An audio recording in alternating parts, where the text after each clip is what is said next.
hari igihe umuntu aba mu kigeragezo, hari igihe umuntu aba mu kimwaro, ukagira ikimwaro abantu bashobora kumenya ariko ntibazamenye ko wagikize.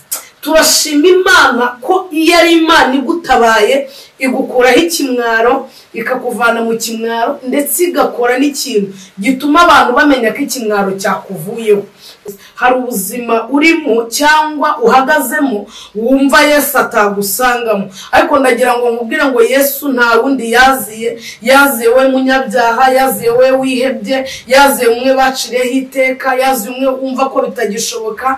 Ndagira ngo nkubwire ko Yesu ari we yazi, kandi yaje kuguha ubuzima, yaje kuguha amahoro, yaje guhindura amateka. Ikimwaro cyose waba uhagazemo, ndagira ngo nkubwire ngo ni Yesu ushobora kuza akagukura muri icyo kimwaro.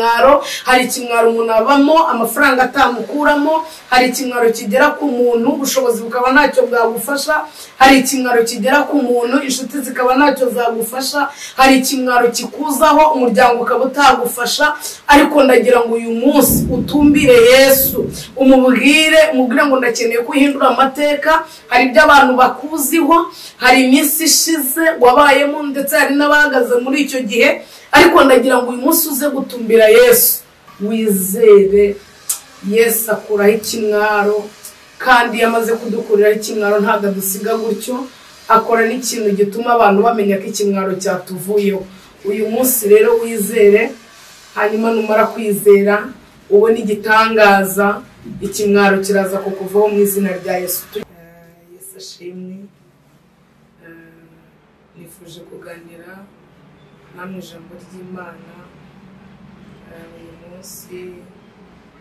Nifuje kuganira namwe ijambo ry'Imana.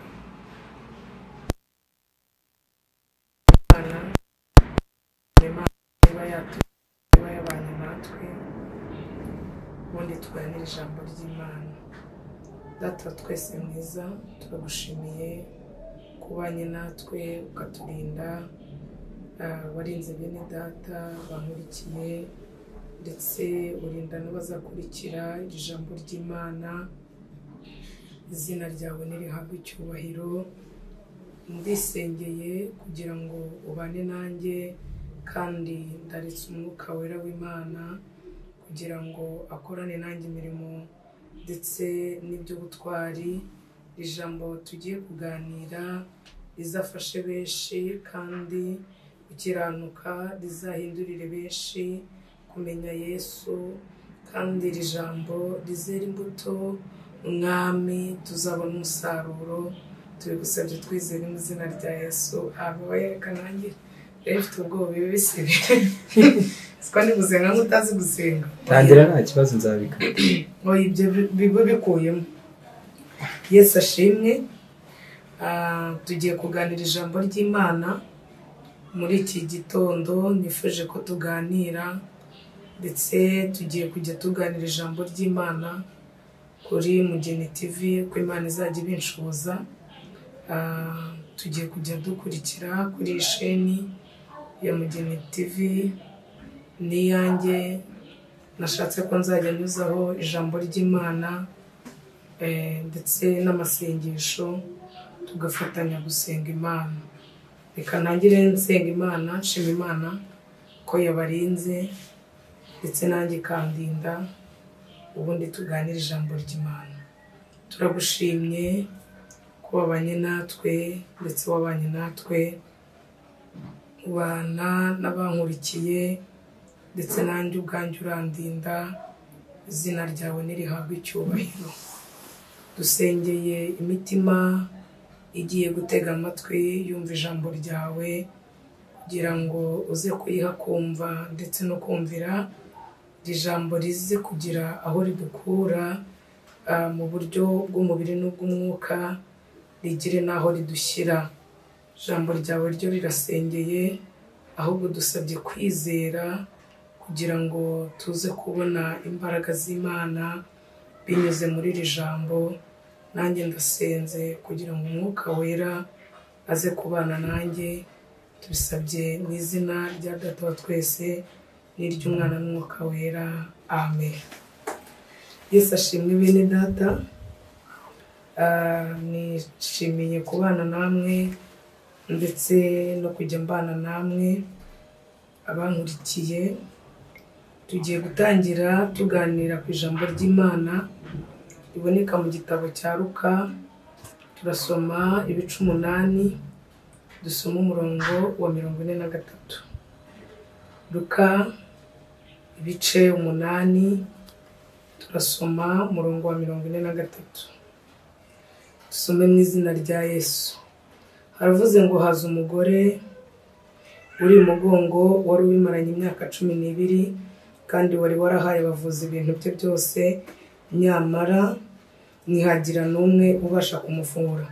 Nuko amuturuka inyuma akora ku nshunda z'umwenda we, uwo mwanya amaraso arakama. Yesu arabaza ati ninde unkozeho? Bose bamaze guhakana, Petero na bagenzi be baravuga bati erega databuja, abantu bakugose barakubyiga, nawe ukabaza ngo ninde unkozeho? Yesu aramubwira ati hari unkozeho kuko menye ko imbaraga imvuyemo. Nuko umugore abonye ko adahishwa, aza ahinda umushyitsi, amwikubita imbere, aramubwirira mu maso ya bose icyatumye amukoraho nuko yakize muri ako kanya. Tuvuge amen. Tugiye kuganira kuri ijambo ry'Imana. Turaza no kuganira ku rindi riri muri Luka igice cya 19. Turaza naho kuhasoma, ariko nifuje ko tuganira ijambo nahaye umutwe uvuga ku kimwaro ndetse n'uburyo Yesu ajya kuraho ikimwaro abantu be. Kandi hari igihe cyo kuba mu kimwaro, hari n'igihe cyo kuva mu kimwaro.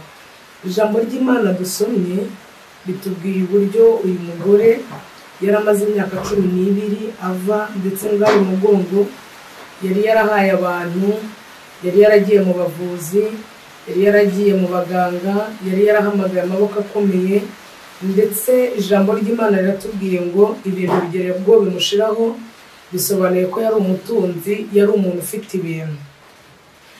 Mu muco cyangwa se mu muhango w'Abayuda cyangwa Abisiraheli, umugore wabaga ari umugongo yabaga ari umugore uhumanye, yabaga ari umuntu ugomba kuba mu muhezo. Nta muntu yagombaga guhura nawe, yagombaga kuba ari ahantu atemerewe kwegerana n'undi muntu uwo ari we wese. Ariko yumva Yesu, yumva inkuru za Yesu, yumva amakuru ya Yesu, yumva uburyo Yesu agira neza, yumva uburyo Yesu akiza, yumva uburyo Yesu ahindura amateka, ngo aza agira ngo aze guhura na Yesu, kandi aza afite kwizera. Uyu munsi ndagira ngo uze kubyigana, ukore kuri Yesu. Nuza kuri Yesu, nuze ushaka undi muntu uwo ari we wese, ahubwo uze ushaka Yesu. Umuririmbyi yaravuze ngo utumbire Yesu wenyine niwe gisubizo. Ndagira ngo utumbire Yesu, wizere Yesu, hanyuma numara kumwizera ukamutumbira, araza kukubera igisubizo. Kuko uyu mugore yari afite ikimwaro, kandi ahantu yari agiye hari abantu bari bamuzi, hari abantu bari baziranye, hari abari bazi ikimwaro cye. Byabaye ngombwa ko adaturuka imbere Yesu, ahubwo amuturuka inyuma, ngo ariko aza abyigana. Ahantu Yesu ari harimo abantu baba bahari ariko batabyiganira kumukoraho. Ndagira ngo wowe mu kwizera kwawe ntuze kuba ahantu Yesu ari gusa, ahubwo uze no kuza kumukoraho. We niyaje ngo aze ahantu Yesu ari, aze mu masengesho gusa yicare, ahubwo yaraje azana n'umutima ndetse no kwizera kugira ngo aze kubasha gukora kuri Yesu. Ngo Yesu abyumvise ko ari umukozeho, ngo amenya ko muri we harimo imbaraga imuvuyemo. Ndashimira Imana ko iyo dukuyeho ikimwaro, hari igihe umuntu aba mu kimwaro, ikimwaro ntikireba ko uri umuhanuzi, ikimwaro ntikireba ko uri umuvugabutumwa, ntikireba ko ukomeye, ntikireba ko ufite amafaranga. Hari igihe ikimwaro cyiza, ntabwo ikimwaro kije gisaba integuza, ntabwo gikomanga. Uwo ari we wese hari igihe ahura n'ikimwaro. Ngo Yesu amenya neza ko nubwo abantu bari ahari benshi, nubwo abantu bamugosa ari benshi, nubwo abantu bari aho ari benshi, nubwo abamuteze amatwi ari benshi, ariko amenya ko muri abo bantu benshi harimo umuntu umwe wavuye mu rugo ahaguruka ashaka kuza gukora kuri we ndetse yizeye kuza gukira. Ngo arababwira ngo ninde unkozeho. Turashimira Imana ko Imana ikuyeho ikimwaro. Imana igukuyeho ikimwaro ikora n'igituma abantu bamenya ko ikimwaro cyakuvuyeho. Ubuzima uyu mugore yari arimo bwari ubuzima bwo kwiheba, bwari ubuzima bwo kwigunga, bwari ubuzima bwa wenyine, ariko ngo Imana imugarukaho. Imaze kumugarukaho imukiriza muri rubanda, muri bamwe bari bazi ikimwaro cye. Ngo Yesu aravuga ngo wari unkozeho. Petero avuga ngo abantu bari kukubyiga ni benshi, ntabwo dushaka kumenya ugukozeho arinda. Aravuga ngo mu bantu benshi. Turashimira Imana ko mu bantu benshi ijya imenya umuntu uje ayishaka, ndetse ayishakana umwete, ndetse yiteguye no kuza gukira. Amena. Ngwangije ngo aravuga ngo hari unkozeho kuko menye neza ko hari imbaraga ivuye muri ngewe. Ngo abonye ko uwo mugore adahishwa, kuko yari amaze igihe kinini ahishwa n'abantu, yari amaze igihe kinini inshuti zimuhisha, yari amaze igihe kinini imiryango imuhisha. Ngo abonye ko Yesu watamuhisha, ngo arangije atera hejuru avuga ko ako kanya gikora kuri Yesu yagiye kumva yumva amaraso arakamye, yumva akize. Ngo Yesu arangije aramufata amushyirira imbere mu maso ya bose, aravuga ngo kwizera kwawe kuragukijije. Hari igihe umuntu aba mu kigeragezo, hari igihe umuntu aba mu kimwaro, ukagira ikimwaro abantu bashobora kumenya ariko ntibazamenye ko wagikize. Turashima Imana ko iyo ari Imana igutabaye igukuraho ikimwaro, ikakuvana mu kimwaro, ndetse igakora n'ikintu gituma abantu bamenya ko ikimwaro cyakuvuyeho. Kuko ahantu uyu mudamu yararwaye, ahantu uyu mugore yararwaye, byari bugorane ko abantu bazamenya ko yakize. Ariko turashima Imana ko iyo Imana ikugarutseho ikagukuraho ikimwaro, ikagukuraho igisebo, igahindura amateka. Aho wasebeye barabimenya, abamaze kubyanzura barabimenya. Yesu ngo amushyira imbere y'abo bantu bose babasha kumenya ko akize. Byari buzagorane ko azabwira abantu ko yakize. Hari ubuzima umuntu abamo akageza igihe agasa nabwo, hari ibigeragezo umuntu abamo atizaniye, atahamagaye, akageza igihe abantu bakamubona muri iyo sura, abantu bakamufataho muri iyo sura, bakamufataho umwanya, bakamufataho ijambo. Ariko turashima Imana ko Imana yigarutse ku muntu wayo imukuraho ikimwaro, ndetse igakora ikintu gituma abantu bamenya ko ikimwaro cyamuvuyeho. Kuko ahantu yararwaye umudamu ntabwo byari bumenyekane ko Imana yamugarutseho, ndetse nta nubwo bari bumenye ko yakize. Wowe nkurikiye wizere, utumbire, wizere Yesu, wizere Imana. Ni Imana ihindura amateka, aho ayo mateka yabereye agasibangana. Ni Imana igigaruka ku muntu. Rindi jambo riri muri Luka 19 ni ijambo ry'umugabo witwa Zakayo. Ngo Zakayo igihe kimwe yigeze ashaka kureba Yesu, ngo ariko abona Yesu ntabwo baziranye, abona Yesu nta mateka bafitanye, abona Yesu ntago amuzi. Ngo kandi ahantu Yesu yabaga ari habaga hari n'abandi bantu benshi, ngo habaga hari umurongo mwinshi wari umukurikiye. Ngo yigira inama aravuga ngo nubwo Yesu tutaziranye, nubwo Yesu atanze, reka nze kurira igiti cy'umuvumu, ngo yagira ngo abashe kureba Yesu gusa. Ngo yurira igiti cy'umuvumu atitaye ku gihagararo, atitaye muri icyo gihe yari umukoresha wikora, yari umuntu ukomeye mu gihe cye, yari umuntu uzwi, yari umuntu ufite amafaranga, yari umutunzi. Aravuga ngo ariko nanjye ndashaka kureba ngo Yesu ahageze ngabyiyumvamo. Aravuga ngo Zakayo ururuka kuko nkwiye kurara iwawe. Ngo abantu babyumvise ngo barivuvuta, baravuga ngo ni gute Yesu agiye gucumbika ku munyabyaha nka Zakayo, kuko harimo abo yamburaga, abatindaga kubona imisoro. Zakayo yari yarambuye benshi. Ngo ariko uwo munsi Yesu barahura. Ndagira ngo uyu munsi nawe ushake kureba Yesu wenyine. Tugeze mu gihe gikomeye, mu minsi igoye, mu minsi ndetse iruhije, aho abantu bari gushaka abantu bagashaka ibintu gusa ariko ntibashaka ubitanga. Zakayo yarabanje ashaka Yesu, hanyuma Yesu amuha amahoro. Ndagira ngo ushake Yesu, Yesu aguha ubuzima, ushake Yesu, Yesu aguha amahoro, ushake Yesu, Yesu ahindura ubuzima bwawe.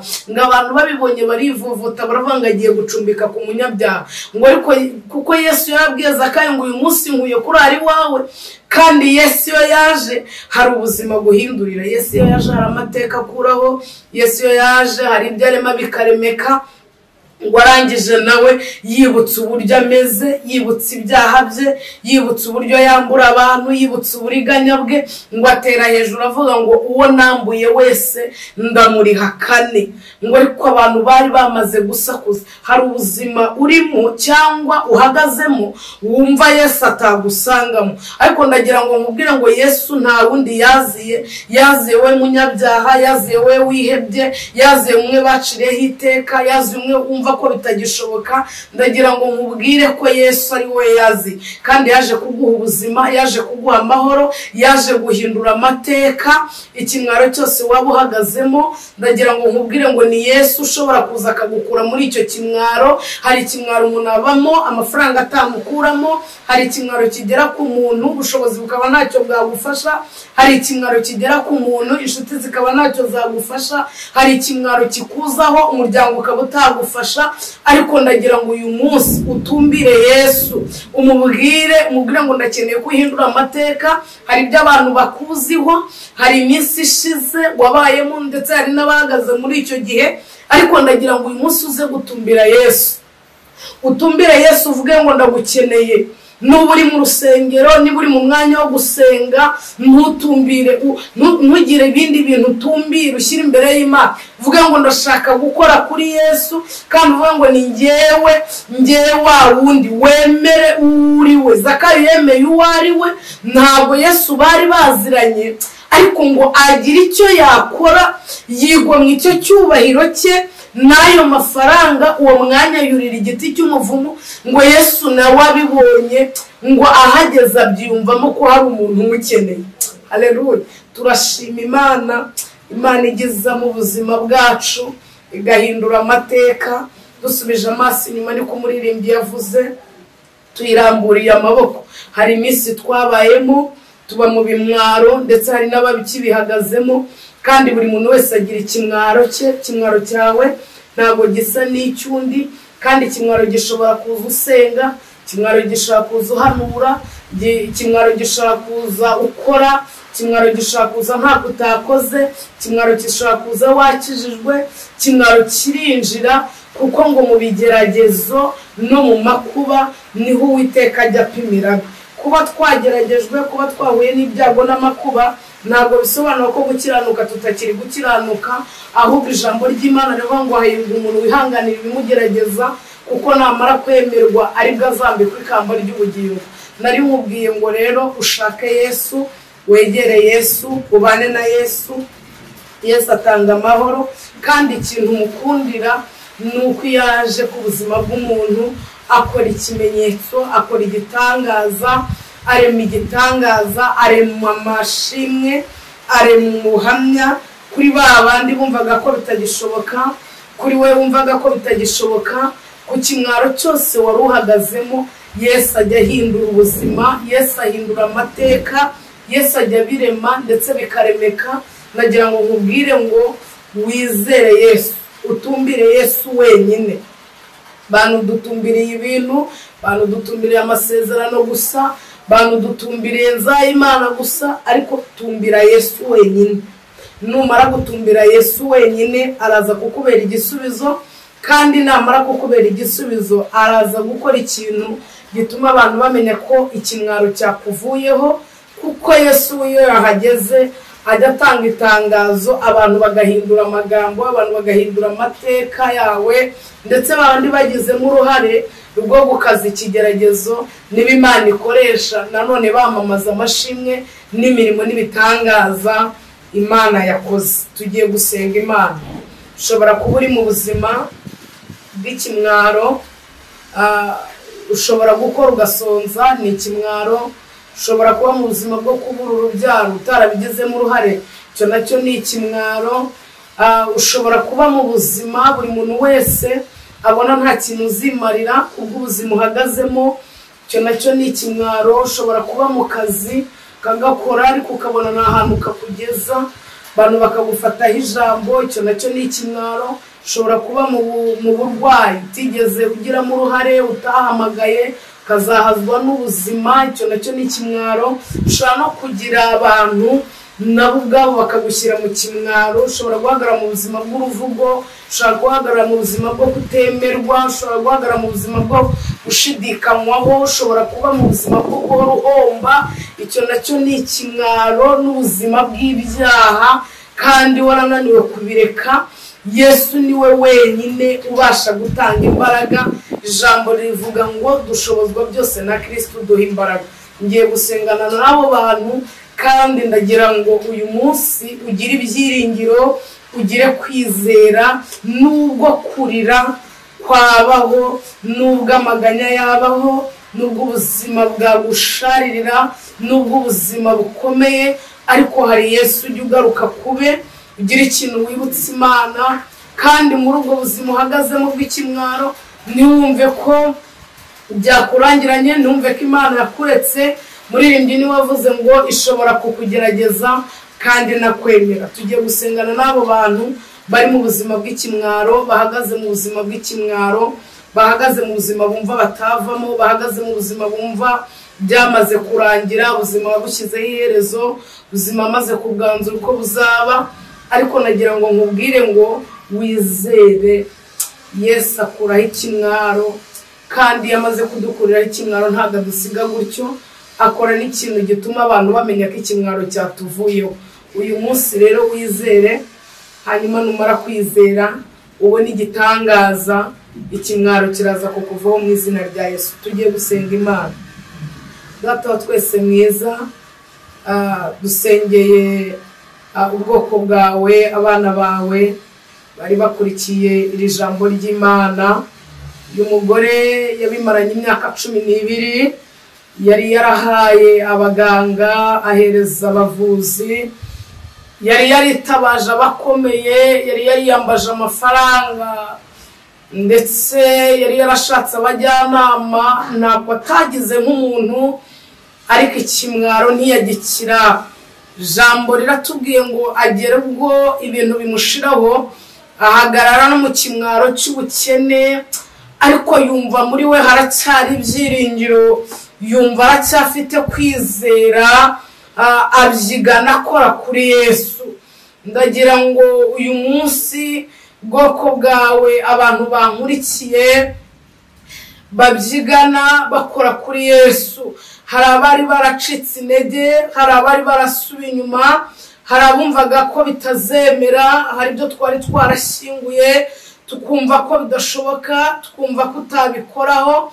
Ariko uyu munsi umuntu ukwiringiye akakwizera, akaba ari wowe watumbiriye ndetse ahanze amaso, umukureho ikimwaro, umukureho igisebo wamaranye iminsi, ikimwaro wamaranye iminsi, mu izina rya Yesu. Uhindura ubuzima, uhindura amateka, Imana ijya ibasha gukora cyane biruta iby'abanyabwenge bibwira, biruta iby'abahanga bibwira, biruta iby'abantu batekereza, kuko niko imbaraga zawe zingana.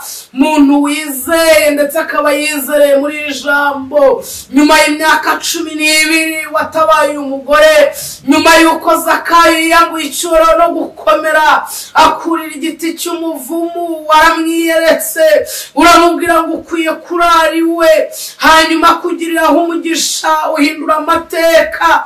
Turagushimiye kuko ubisanze ntabwo ari kujya ubisiga, kandi nta hantu kure utakura umuntu, nta n'ahantu kure utamujyana.